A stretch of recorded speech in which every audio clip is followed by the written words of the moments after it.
अस्सलाम वालेकुम नाज़रीन, आप YouTube चैनल देख रहे हैं। मैं इमरान खान हूँ। पाकिस्तान तहरीक इंसाफ के हर एहतजाज के बाद ये लड़ाई शुरू हो जाती है कि एहतजाज बड़ा था, कुछ लोग कहते हैं छोटा था, कुछ लोग कहते हैं कि इम्पैक्ट बहुत बड़ा हुआ, कुछ लोग कहते हैं कि इम्पैक्ट नहीं हुआ। अब ये पोलराइजेशन बहुत ज़्यादा, कुछ लोग जो है वो कोशिश करते हैं खाली सड़कें दिखाएं और कुछ लोग दिखाते हैं कि जी एहतजाज हो रहा है और लोग निकलें और लोग जोर लगा रहे हैं। लेकिन ये बाकी पोलिटिकल पार्टीज के साथ नहीं होता। क्यों नहीं होता? वजह यह है कि वो पोलिटिकल एक्टिविटी करते ही नहीं है। जब कोई पॉलिटिकल एक्टिविटी करेगा तभी आप उसके ऊपर सवाल उठाएंगे ना कि ये अच्छी हुई या बुरी हुई। पीएमएलएन को एक पॉलिटिकल एक्टिविटी किए हुए बहुत लंबा अरसा हो गया। मियां नवाज शरीफ साहब जिस दिन पाकिस्तान वापस आए थे, मेरी नज़र में वो आखिरी पॉलिटिकल एक्टिविटी थी जो पीएमएलएन ने की थी, और वो भी पूरे पाकिस्तान से उन्होंने बंदे इकट्ठे किए थे और किसी की भी मियाँ साहब की तरफ तवज्जो नहीं थी। ना कोई बंदा मियाँ साहब को सुन रहा था, ना देख रहा था, ना कोई देखना चाहता था। मियाँ साहब आए, कबूतर उड़ाए और मियाँ साहब के तोते उड़ गए उस दिन कि ये तो वो अवाम ही नहीं है जिनको मैं छोड़कर गया था पाकिस्तान में। मियाँ साहब के पाकिस्तान से डील करके बाहर जाने और वापस आने के बीच में पाकिस्तान बहुत ज़्यादा बदल गया था। लेकिन मियाँ साहब को जब पता चला कि कादी फायदी साहब आ गए हैं और अब बात बन गई है तो वो इस चक्कर में वापस आ गए। लेकिन उनके पल्ले कख नहीं बचा। पीपल्स पार्टी भी डिस्कस नहीं होती। फजल रहमान साहब के अपने मदारिस की एक स्ट्रेंथ है, वो ले आते हैं, वो भी डिस्कस नहीं होते। लेकिन डिस्कस पाकिस्तान तहरीक इंसाफ होती है क्योंकि पॉलिटिकल एक्टिव जो एक जमात है इस वक्त, जो फुली पॉलिटिकली एक्टिव है, वो पाकिस्तान तहरीक इंसाफ है। और आप माने या ना माने, वो एक पॉलिटिकल हकीकत के तौर पे बार बार सामने आते हैं। इमरान खान साहब ने कम से कम ये करके दिखाया है कि एस्टेब्लिशमेंट अपनी मर्जी हर बार मुसल्लत नहीं कर सकती। बजाय इसके कि तनकीद करें और लड़ाई करें, बाकी पॉलिटिकल पार्टीज को इस बात पे खुश होना चाहिए कि कम से कम एक जमात तो ऐसी निकली जिसने अगर सामना किया, कम से कम एक जमात तो ऐसी निकली है जो डट कर खड़ी है और अभी तक तबाह नहीं हो सकी, या उसे पीछे नहीं हटना पड़ा, या उसे जमीन पर लेटना नहीं पड़ा। बाकी सारे ये चाहते हैं कि क्योंकि एस्टेब्लिशमेंट ने सबको जूते मारे हैं, लिहाजा पाकिस्तान तहरीक इंसाफ भी जूते खाए और उसी तरह हो जाए। बाकी सारे जो है वो सरेंडर कर चुके हैं, तो तहरीक इंसाफ भी सरेंडर करे तो ये हमारी तरह के हो जाएंगे। लेकिन तहरीक इंसाफ वो लड़ाई लड़ रही है जो पाकिस्तान की लड़ाई है इस वक्त, यानी एस्टेब्लिशमेंट को सियासत से घसीट कर बाहर निकालना। पाकिस्तान का इससे बेहतर तो कोई भला नहीं हो सकता, और ये सारी जमातों को करना चाहिए था, और अपने अपने दौर में सबने कोशिश की भी है, लेकिन कामयाब नहीं हुए। वजह यह है कि वो बीच में कोशिश छोड़कर डील कर लेते थे एस्टेब्लिशमेंट के साथ, उनकी शराइत पे आ जाते थे। इमरान खान एस्टेब्लिशमेंट की शराइत पर नहीं आ रहे। यही वजह है कि 2 साल से जेल में है। ना सिर्फ जेल में है बल्कि इमरान खान साहब सख्त तरीन जेल में है। यानी इमरान खान जेल में बंद होकर बार बार जीत जाता है और एस्टेब्लिशमेंट मुल्क के स्याह और सफेद की मालिक होने के बावजूद हर बार हार जाती है। अवामी दबाव बनाकर रखने में इमरान खान साहब कामयाब रहे हैं। कोई माने या ना माने, ये 2 साल अवामी दबाव इमरान खान ने बनाकर रखा है। ऐसा नहीं है कि किसी वक्त उन्होंने दबाव कम होने दिया हो। एक आदमी है ना, वो आपको दिखाई देता है ना आपको सुनाई देता है, लेकिन इसके बावजूद वो आदमी जेल में बैठकर रेलिवेंट लीडर है। आज आप बदतरीन पाकिस्तान तहरीक इंसाफ के मुखालिफ से पूछेंगे ना, पाकिस्तान में पॉलिटिकली सबसे ज्यादा एक्टिव बंदा कौन हो गई? इमरान खान। आखिरी दफा कब देखा था जी? 2 साल पहले। आज आप पाकिस्तान तहरीक इंसाफ के सबसे बड़े मुखालिफ से पूछेंगे ना कि इस वक्त पाकिस्तान की सारी सियासत किसके गिर्द घूमती है, वो कहेगा जी इमरान खान। आवाज कब सुनी थी? 2 साल पहले। तो ये इमरान खान साहब की बहुत बड़ी खूबी है, बहुत बड़ी कामयाबी है कि जेल में आप उसका एहतसाब कर ही नहीं सकते इस बात के ऊपर कि बंदे कितने निकले। आप उसका इसके ऊपर पकड़ कर ही नहीं सकते कि आपने पूरा पाकिस्तान क्यों नहीं बाहर निकाल दिया। भाई, जो लोग कहते हैं कि लाखों लोग क्यों नहीं नजर आ रहे इकट्ठे, तो ये लाखों लोग इकट्ठे तो होने ही नहीं थे किसी जगह पे। इन्होंने तो अपने अपने इलाकों में निकलकर एहतजाज करना था। ये छोटी बड़ी रैलियां निकलनी थी और वो निकली हर तरफ, वो देखा सारे पाकिस्तान ने। जो लोग कहते हैं कि बहुत बड़े पैमाने पर लोग इकट्ठे क्यों नहीं हुए, उनसे गुजारिश है कि जरा वो वहां पे जरा इजाजत देकर तो देखें ना। इस्लामाबाद में वो जो बड़ा वाला पार्क है वहां पे इजाजत दें, फिर तमाशा देखें, जरा माहौल खोलें ना 2 दिन के लिए कि जनाब 2-4 दिन कोई पकड़ दकड़ नहीं होगी। पाकिस्तान तहरीक इंसाफ को खुली इजाजत है, वो यहां पे आके जलसा कर लें डी चौक में या वो पार्क के अंदर कर लें, तो आप देख लें दूध का दूध पानी का पानी हो जाएगा। लियाकत बाग रावलपिंडी में इजाजत दे दें उन्हें, फैसलाबाद के घंटाघर चौक में उनको इजाजत दे दें, गुजरावाला का जो बड़ा मशहूर एक पार्क है वहां पे इजाजत दे दें, या चले मीनारे पाकिस्तान लाहौर में इजाजत दे दें पाकिस्तान तहरीक इंसाफ को। और उन्होंने ये सारी इजाजतें मांगी हैं, बार बार मांगी हैं पाकिस्तान तहरीक इंसाफ ने। उन्हें इजाजत दी नहीं जाती, जो कानूनी इजाजत है वो दी जाती है। अच्छा, एक अखबार है उसको बार बार लोग पेस्ट कर देते हैं उठाकर। जब इमरान खान ने कहा था कि जो जलसे के लिए सामान मुहैया करेगा उनका सामान जब्त कर लिया जाएगा, ये इमरान खान ने कोई पॉलिटिकल जलसे रोकने के लिए नहीं कहा था। ये जब कोरोना वायरस फैल गया था जब ये एडवाइजरी आई थी कि लोगों को इकट्ठा ना किया जाए और जलसे के अंदर लोग इकट्ठे होते हैं, तो तब इमरान खान साहब ने कहा था कि जो टेंट सर्विस वाले ये सामान मुहैया करेंगे उनका सामान हम जब्त करवा देंगे, क्योंकि वायरस फैल रहा है कोरोना वायरस की वजह से। वरना जहां जहां जिस पॉलिटिकल पार्टी ने इमरान खान के दौर में जलसे की इजाजत मांगी उन्हें इजाजत मिली है। जहां जहां किसी ने लॉन्ग मार्च करना चाहा उन्होंने किया है। जहां जहां किसी ने फजल रहमान साहब आगे कितने दिन बैठे रहे इस्लामाबाद में, ये PMLN भी आई, पीपल्स पार्टी भी आई, सारे आए, बार बार आए, इमरान खान साहब ने कभी नहीं रोका इन्हें। तो लेकिन इमरान खान एक डिफरेंट आदमी, बड़े महदूद ऑप्शंस के साथ इमरान खान साहब ने मुजामत करके दिखाई है। यानी आवाज आप नहीं सुन सकते, तस्वीर आप नहीं देख सकते, मुलाकातों पे पाबंदी है, सख्त तरीन जेल काट रहा है, लेकिन जेल में बैठ के कोई एक आदमी इतने मुश्किल हालात के बावजूद मुकम्मल तौर पे रेलिवेंट रहा तो वो इमरान खान है। ये आपको दूसरी मिसाल नहीं मिलती। यही मुझे अच्छी तरह याद है कि जब फस्तायत का दौर था PMLN के खिलाफ, परवेज मुशर्रफ का दौर, हालांकि ये दौर उससे ज्यादा खौफनाक है, तो तब शहबाज शरीफ ने एक दिन फैसला किया कि वो बरतानिया से पाकिस्तान आ जाएंगे। इन्होंने पाकिस्तान आने का फैसला किया और पूरे पाकिस्तान के अंदर जनाब हम कैंपेन चलाएंगे, बहुत पैसा खर्च किया, बड़े लोगों को इन्होंने कहा, सारी पार्टी को इन्होंने मोटिवेट किया, तो कहीं कोई बंदा ही नजर नहीं आया सारा दिन।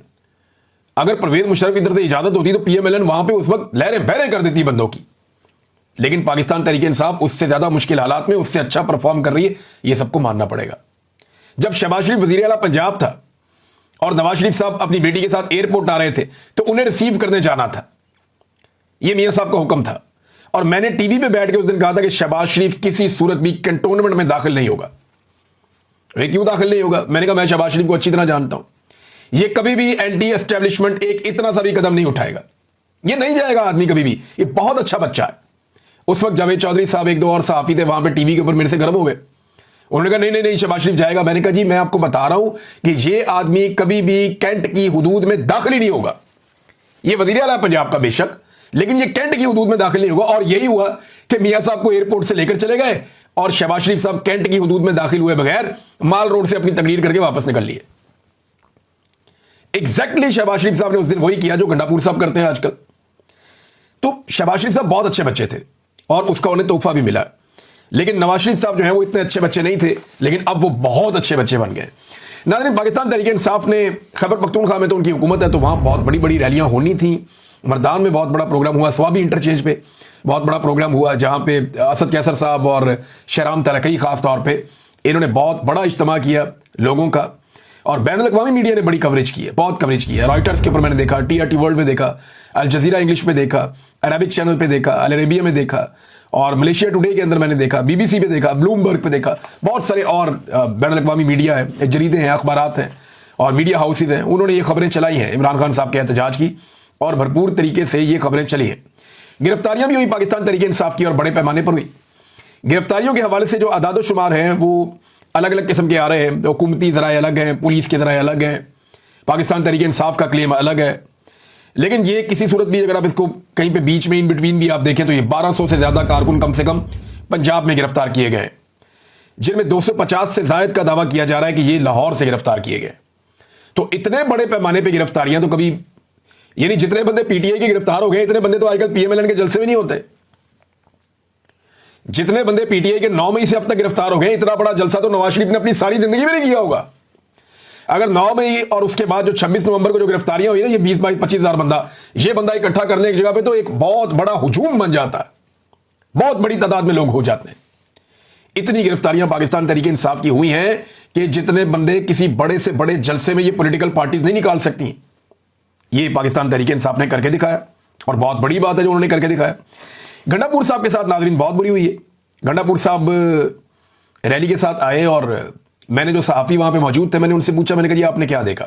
इवन एक तो पॉलिटिकल लोग हैं, उनसे भी मैंने पूछा, मैं उनका नाम नहीं ले सकता, ये उनके पीछे पड़ जाएंगे। तो उन्होंने मुझे क्लियरली कहा, उन्होंने कहा जी गंडापुर साहब मौजूद जरूर थे, वो एक्टिविटी कर रहे थे और पॉलिटिकली एक वो फिगर है, लेकिन गंडापुर साहब को पब्लिक रिस्पॉन्ड नहीं कर रही थी उस तरीके से जैसे उन्हें किया जाता है। सोशल मीडिया पे थोड़ा बहुत उनका शबशबा चल रहा था, लेकिन गंडापुर साहब ने जब तकरीर की तो उनकी तकरीर टोटल जो है वो 1.25 मिनट से 1.5 मिनट के बीच में थी। उन्हें भी आइडिया हो गया था कि देखिए लीडर को मजा तब आता है जब वो बात कर रहा हो लोग सुन रहे हो। साउंड सिस्टम था उनके पास, अगर सामने 10-20 हज़ार लोग खड़े हो जाते तो वो उनसे बात कर सकते थे, लेकिन लोग गंडापुर के कंटेनर के इर्द गिर्द आए, उनकी दिलचस्पी गंडापुर में से खत्म हो गई थी।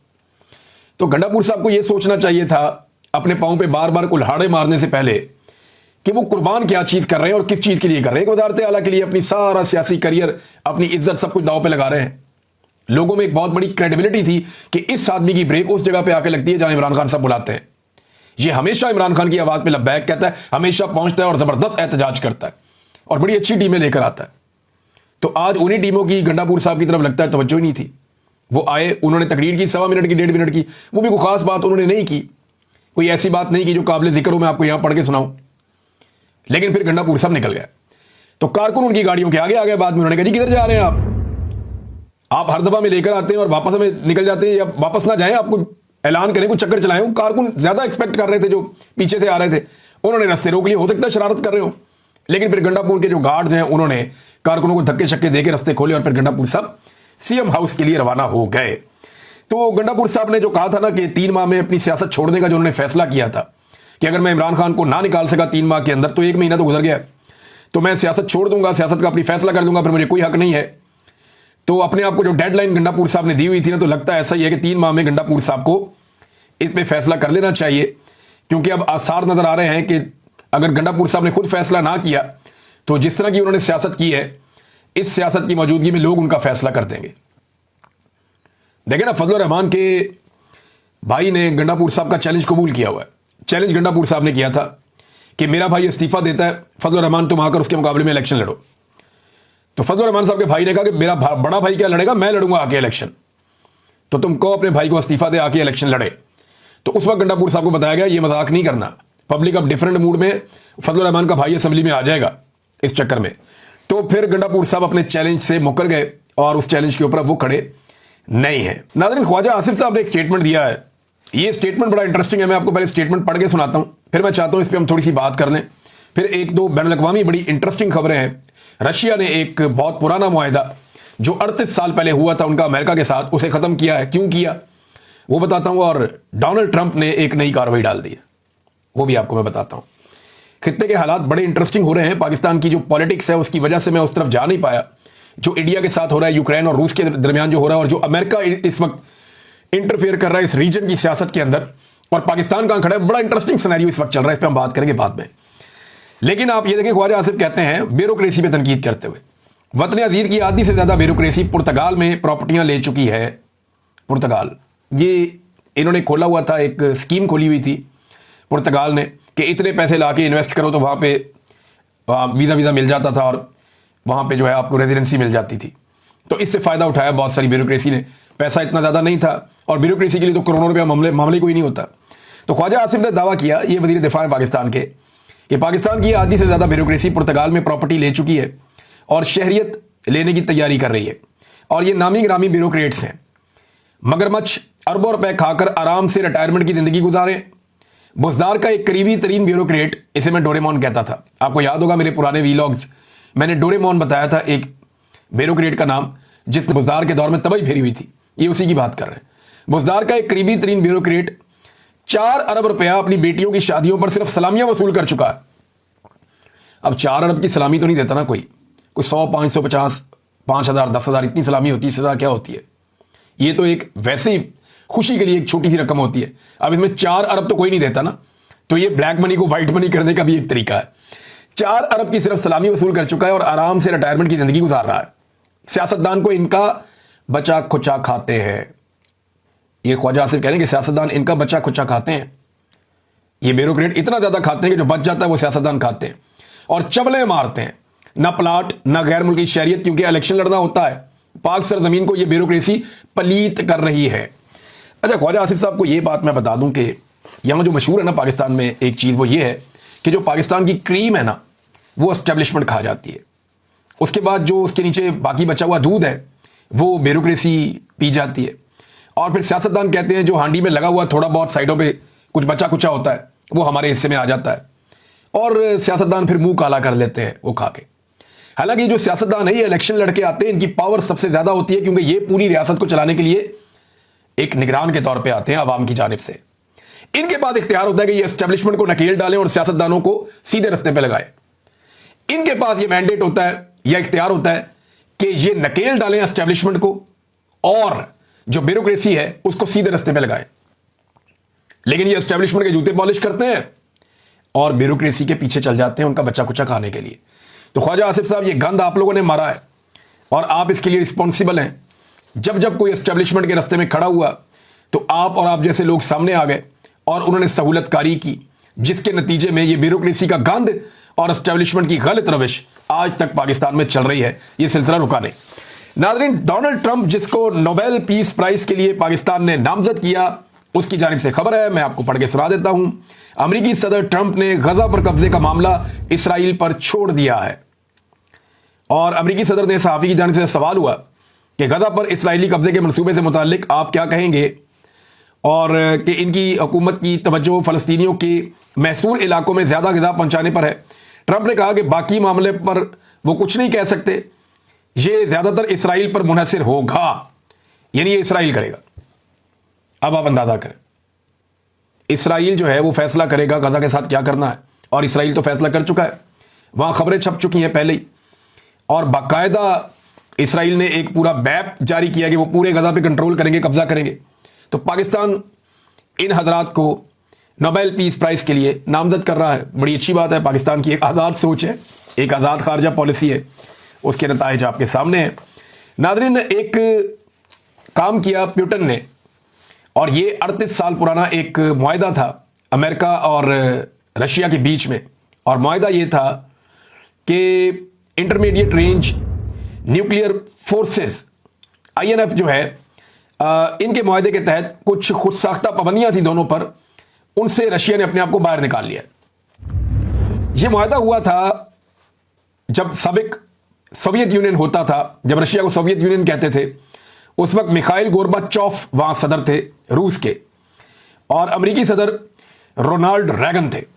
इन दोनों के बीच में 1987 में दस्तखत हुए थे, जिसके तहत 500 से 5500 किलोमीटर तक मार करने वाले, जमीन से दागे जाने वाले मिसाइलों की तैयारी, जांच और तैनाती पर मुकम्मल पाबंदी आयद कर दी गई थी। अब रशिया की वजारत के मुताबिक वाशिंगटन को बार बार खबरदार किया गया, मगर अमरीकी इक़दामात से वादे हो गया कि वो ऐसे मिसाइल यूरोप, एशिया और बैरुल कायल में तैनात करने की तैयारी कर रहा है जो रशिया के लिए खतरा हो सकते हैं। लिहाजा रूस ने वादे कर दिया कि अब वो जमीन से दरमियाने और कम फासले तक मार करने वाले बैलिस्टिक और क्रूज मिसाइलों की तैयारी, जांच और तैनाती पर किसी पाबंदी का पाबंद नहीं है। अब वो ये हथियार बनाएगा। हथियार तो ये बनते रहते हैं, लेकिन ये एक पाबंदी थी जो रशिया ने अब अमली तौर पर अनाउंस करके ख़त्म कर दी है। नाज़रीन, इससे पहले मैं ये अपना वीडियो ख़त्म करूं, महमूद खान अचकज़ई साहब ने नवाज शरीफ साहब को एक बड़ा मासूमाना और एक बड़ा अजीब सा मशवरा दिया। मैं वो मशवरा पढ़ रहा था और मुझे हैरत हो रही थी कि वो कितने मासूम आदमी है। अचकज़ई साहब कहते हैं, नवाज शरीफ से कहता हूं कि अपने भाई को समझाएं कि इमरान खान से उनके साथियों, बहनों और बच्चों को मिलने दे, और अगर कोई बच्चों को बाप से मिलने से रोकेगा तो वो कोई जनूनी पागल होगा जिसे इंसानियत से दिलचस्पी नहीं होगी। देखें, बड़ी सादगी है आपकी अचकज़ई साहब, आप नवाज शरीफ साहब से ये मुतालबा कर रहे हैं और आपको लगता है कि शहबाज शरीफ साहब ने रोका हुआ है। ये दोनों भाई ना 3 में है ना 13 में है। इस मुल्क का कोई फैसला करने में भी ये शामिल नहीं है। हाँ, गुनाहगार ज़रूर है हर चीज़ के लिए, ये जिम्मेदार हर चीज़ के लिए ज़रूर है, लेकिन इनका करना क्या है? इनकी तो बात ही कोई नहीं सुनता। इनकी तो इतनी औकात नहीं है कि जिस वक्त मुज़ाकरात हो रहे थे तो इन्हें कहा गया कि इमरान खान साहब से हमारी मुलाकात करवा दें पाकिस्तान तहरीक इंसाफ की जानिब से, और आप लोग भी थे, तो इन्होंने कहा जी मुलाकात करवा देते हैं, और बाद में इन्होंने हाथ खड़े कर दिए, जी हम नहीं करवा सकते, क्योंकि जेल में बैठे हुए साहब जो हैं, इमरान खान साहब उन्हें कहते हैं कर्नल है वो नहीं चाह रहे थे कि मुलाकात हो। तो इस हुकूमत की इतनी सी औकात है। किस नवाज शरीफ की बात करते हैं, किस शहबाज शरीफ की बात करते हैं? जूते पॉलिश कर करके सारी